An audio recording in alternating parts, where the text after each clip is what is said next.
নরক বলে। কি বলে? জাহান্নামের বাংলা অর্থ হলো কি? নরক, যে বাংলা। তাহলে জাহান্নাম এটা হলো আরবি শব্দ, আবার অনেকে বলে দোজখ, এটা হলো ফার্সি ভাষা, ফার্সি শব্দ। আর বাংলাতে জাহান্নামকে কি বলা হয়? নরক। আর ইংরেজিতে বলে হেল। ইংরেজিতে কি বলে?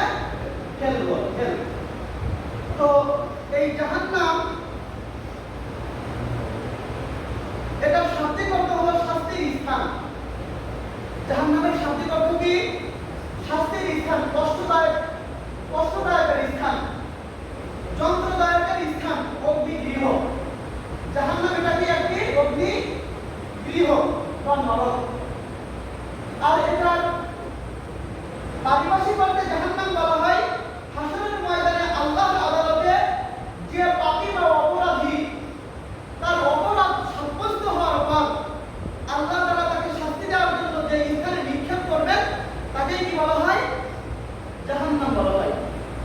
তাহলে বোঝা গেল হাসরের ময়দানে আল্লাহর আদালতে যে সমস্ত ব্যক্তিরা পাপী এবং অপরাধী সাব্যস্ত হয়ে আল্লাহ তাআলা তাদেরকে শাস্তি দেওয়ার জন্য যে স্থানে নিক্ষেপ করবেন সেই স্থানটাকে কি বলা হয়? জাহান্নাম বলা হয়। এই জাহান্নাম কয়টি বলেন তো ভাই?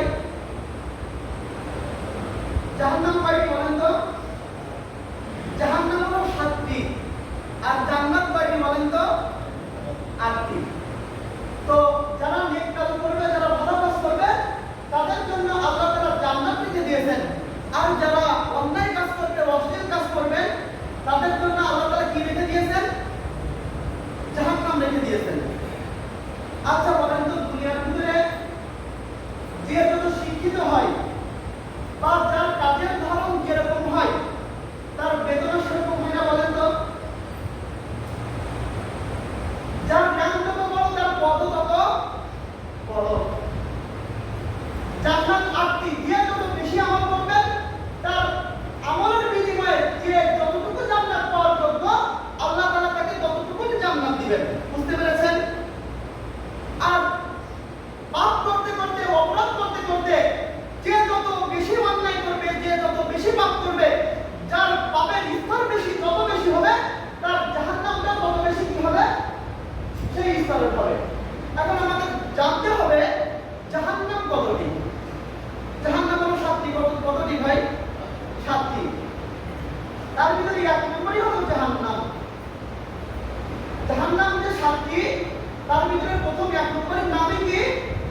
বলা থাকবে।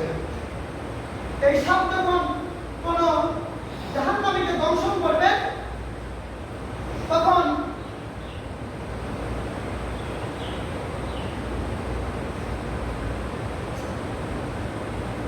বছর পর্যন্ত যন্ত্রণায় ওই সাপ ওই ব্যক্তি ছটফট করতে থাকবেন। তাহলে একটা দংশন করার পরে ওই ব্যক্তি কত বছর ছটফট করতে থাকবেন? 40 বছর ওই সাপের যন্ত্রণায় ওই ব্যক্তি ছটফট করতে থাকবেন। যখন 40 বছর অতিক্রম হয়ে যাবে আবার ওই সাপটাকে আবার একটু কি করবেন? দংশন করবেন। আবার 40 বছর ওই যন্ত্রণায় ছটফট করতে থাকবেন। সম্মানিত হাজির মেরে ভাই দোস্ত বুজুর্গ, জাহান্নামের ভিতরে এরকম অনেক প্রকারের শাস্তি আছে। জাহান্নামের ভিতরে যে আগুন আছে এই আগুন সম্পর্কে আপনারা জানেন এটা কি দুনিয়ার আগুনের মতো? দুনিয়ার আগুনে পুড়ে ঝলসে যায়, হাসপাতালে নিয়ে যায়, ডাক্তাররা বলে যে এটা বাঁচার কোনো সম্ভাবনা নাই। দুনিয়ার আগুন যদি এত ভয়াবহ হয় তাহলে জাহান্নামের আগুন কত বেশি ভয়াবহ হবে? এ সম্পর্কে আল্লাহ রাসূল হাদিসের ভিতরে বলেছেন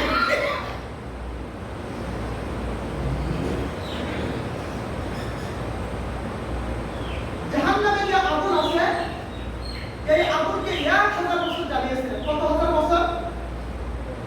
1000 বছর জ্বালানোর পরে এই আগুনের রং হয়েছিল লাল বর্ণ। কি বর্ণ? এই আগুনকে আল্লাহ তাআলা 1000 বছর জ্বালান। 1000 বছর জ্বালানোর পরে এই আগুনটা কি বর্ণের রূপ ধারণ করে? লাল বর্ণ। খেয়াল করেছিলেন? তারপরে ওই লাল বর্ণের ওই আগুনটাকে আবার 1000 বছর প্রজ্বলিত করা হয়।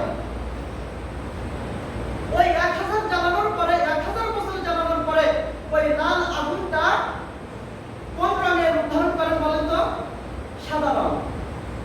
তখন ওই আগুনটা কি হয়ে যায়? সাদা রঙের ভিতরে সাদা রং হয়ে যায়। তারপরে ওই সাদা ওই আগুনটাকে আল্লাহ তাআলা আবার 1000 বছর প্রজ্বলিত করেন। কত বছর? 1000 বছর। প্রথম 1000 বছর জ্বালানোর পরে কোন রং হয়েছিল? লাল আকৃতি হয়েছিল। তার 1000 বছর জ্বালানোর পরে কি হয়েছিল? সাদা হয়েছিল। আর ওই সাদা ওই আগুনটাকে পরবর্তীতে 1000 বছর জ্বালানোর পরে কি রং হয়েছিল ভাই? কালো রঙের হয়েছিল। কি রঙের? কালো রঙের হয়েছিল। আর এখন ওই জাহান্নামের আগুনে কালো অবস্থায় আছে। কি অবস্থায় আছে? কালো অবস্থায় আছে। হাদিসের ভিতরে এমন এসেছে ওই জাহান্নামীদেরকে জাহান্নামে রাখার পরে যখন ওই জাহান্নামের আগুনে পুড়বে, যদি জাহান্নামীদেরকে যদি দুনিয়ার আগুনের ভিতরে রাখা হতো তাহলে ওই দুনিয়ার আগুনে তাদেরকে ঘুম এসে যেত। আপনারা কি আমার কথা বুঝতে পেরেছেন? জাহান্নামের আগুন এত বেশি তীব্রতা, এত বেশি ভয়াবহতা, ওই কালো আগুনের ভিতরে যদি কোন জাহান্নামীদেরকে রাখার পরে যদি দুনিয়ার আগুনের ভিতরে যদি তাদের দেওয়া হয় তাহলে জাহান্নামের আগুনের তুলনায় ওই ব্যক্তি দুনিয়ার আগুনের ভিতরে ওই ব্যক্তি ঘুম এসে যায়। সম্মানিত হাজিরিন মেরে ভাই দোস্ত বুজুর্গ, দুনিয়ার আগুন হলো কি দেয়? আলো দেয়। যদি কোথাও কোনো অন্ধকার থাকে তাহলে যদি আপনি কোনো কূপ বা মশাল যদি আপনি আগুন দিয়ে জ্বালান তাহলে আপনার আলো দিবে কি দিবে না? জাহান্নাম নিজেই একটা অন্ধকার কূপ। আর ওই কূপের ভিতরে যদি আগুন আসে, যে আগুনটা কালো, 3 বার জ্বালানোর পরে যে আগুনটা কালো রূপ ধারণ করেছে, তাহলে অন্ধকার আরো বেশি হবে না কম হবে? আরো বেশি, আরো অনেক বেশি হবে। সম্মানিত হাজিরিন মেরে ভাই দোস্ত বুজুর্গ, জাহান্নামীদেরকে জাহান্নামে দেওয়ার পরে জাহান্নামীরা পালানোর চেষ্টা করবে। তারা যখন নিজের এই আযাব সহ্য করতে পারবে না তখন জাহান্নামীরা পালানোর চেষ্টা করবে।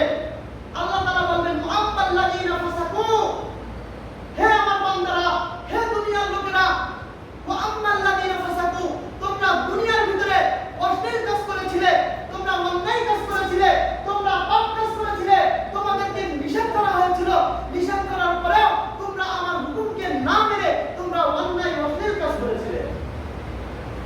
ফামাকুহুমুন নার, আজকে তোমাদের ঠিকানা হলো কি? জাহান্নাম। তোমাদের আজকে ঠিকানা হলো জাহান্নাম। এখান থেকে যাওয়ার এবং পালানোর কোনো সুযোগ নাই। কুল্লামা আরাদু আইয়াখরুজু, যখনই জাহান্নামীরা ওখান থেকে পালানোর চেষ্টা করবে, কুল্লামা, যখনই আরাদু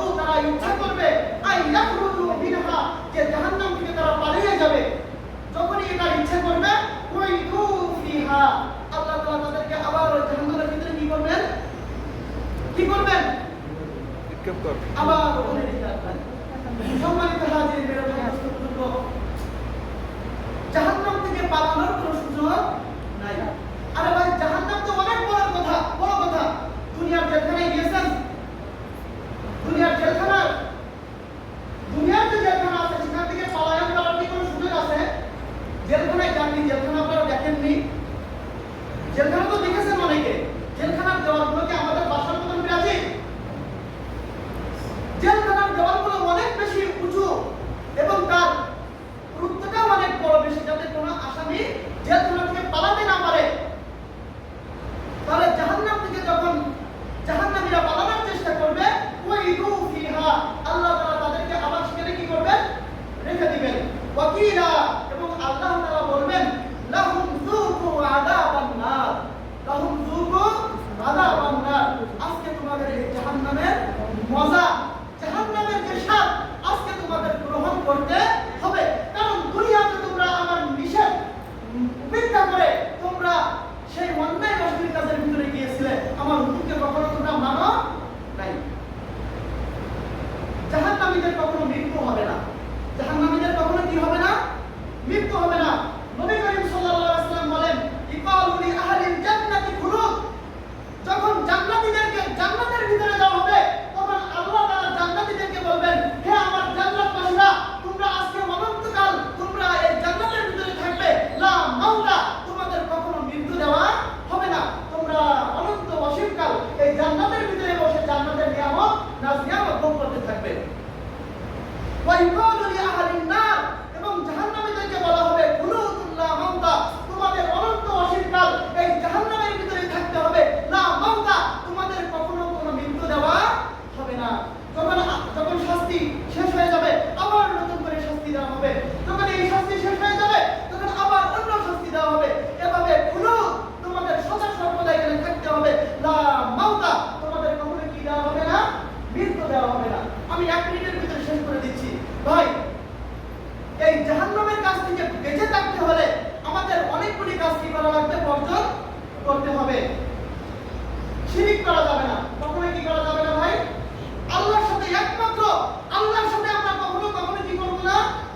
শরীক করব না, শিরিক করব না। 2 নম্বর হলো, হে সন্তানেরা, হে যুবক ভাইরা, কখনো পিতামাতার সাথে খারাপ ব্যবহার করা যাবে না। খবরদার, খবরদার, যদি তোমরা পিতামাতার সাথে খারাপ ব্যবহার করো, তোমাদের সমস্ত আমল বরবাদ হয়ে যাবে। নামাজকে কখনো তরক করা যাবে না। নামাজ কি করা যাবে না? মাঠে ঘাটে বাজারে যেখানে থাকেন না কেন, আপনারা নামাজ পড়ে নেবেন।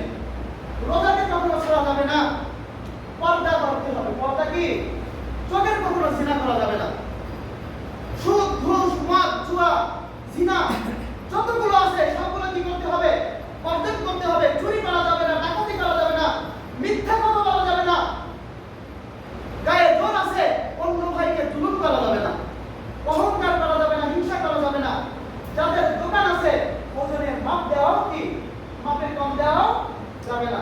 সম্মানিত হাজিরিন, যদি আমরা এই কাজগুলিকে, আরো যে কাজগুলি আছে, যদি আমরা ছেড়ে দিতে পারি, তাহলে আশা করা যায় আল্লাহ তাআলা আপনাকে আমাকে কোথায় দিবেন? ইনশাআল্লাহ দিবেন। আশা আছে তো আমাদের?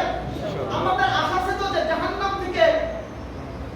জাহান্নামের কাজ বাদ দিয়ে কিভাবে জান্নাতি কাজ করে আমরা জান্নাতে যেতে পারি, এটা নিয়ে কি আমাদের সকলের আছে? ইনশাআল্লাহ। জাহান্নামী কাজ ছেড়ে দিতে কে কে রাজি আছেন? হাত উঁচু করেন তো। জাহান্নামী কাজ ছেড়ে দিতে আমরা রাজি আছি তো? ইনশাআল্লাহ। ইনশাআল্লাহ। আর আমরা জান্নাতে যেতে রাজি আছি কে কে? হাত উঁচু করেন তো। আল্লাহ তাআলা আমাদের সকলকে জান্নাতবাসী হওয়ার তৌফিক দান করুন। সকলে বলেন আমিন। আমিন। একটা আমল আপনাদেরকে বলে দিই। হাদিস শরীফের ভিতরে আছে, মাগরিবের নামাজের পরে যদি